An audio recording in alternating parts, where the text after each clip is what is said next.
Hey guys, Matt from Eastwood. We're here in my home garage talking about some of my favorite Eastwood tools.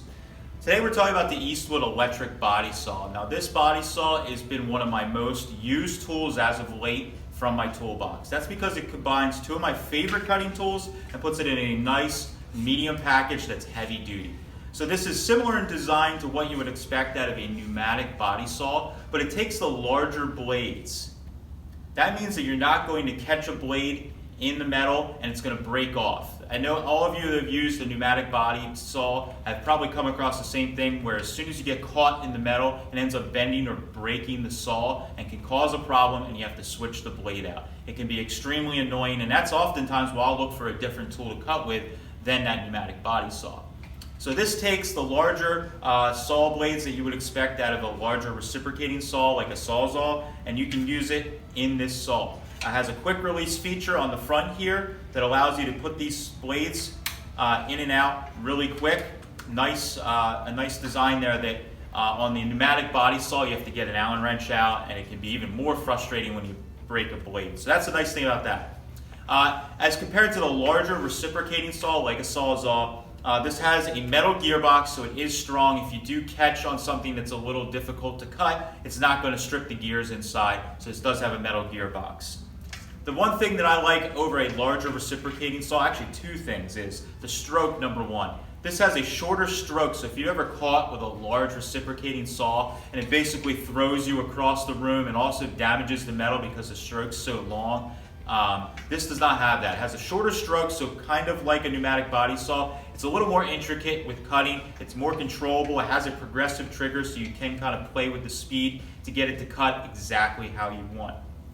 The other nice feature of this over a larger reciprocating saw is it's inline. So kind of like a pneumatic body saw, this is an inline feature, so it's a little more controllable again. You can get in tighter areas without it being so long and having a big handle. That makes it really nice. It just plugs into a normal 120 outlet here. It has a nice strong electric motor on it, so unlike an air compressor one, you're not going to have it bind and cause issues. So what I'm going to do is show you guys a couple little cuts that I made around the shop with this tool, and hopefully you can see why it's really useful for you as well as me.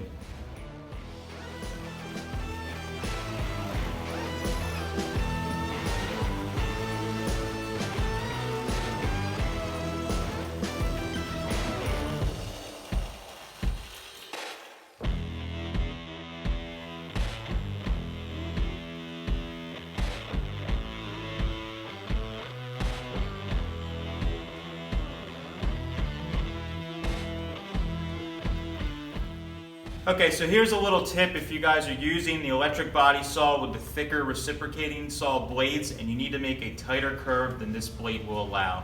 What you can do is take this blade out and set it aside and grab another blade. I usually keep extras on hand that are maybe the ends, the teeth are a little worn out, or even on the inside the teeth are worn out a little bit. And what you can do is you can take a pair of aviation snips that you don't care about, and you can basically cut into the blade to make the end a little thinner. And what you're doing is you're creating that same effect that your body saw blade would have for your pneumatic body saw, and the more you taper this down to be thin, the tighter of a radius that you can cut. So I'm going to cut this one pretty thin here.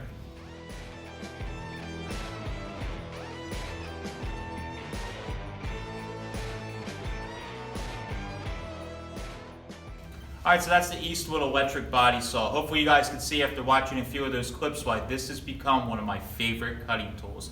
Best part about this tool is that it's under $75, so this is just a no-brainer for buying, putting in your toolbox, and I'm sure you'll find more and more uses for it.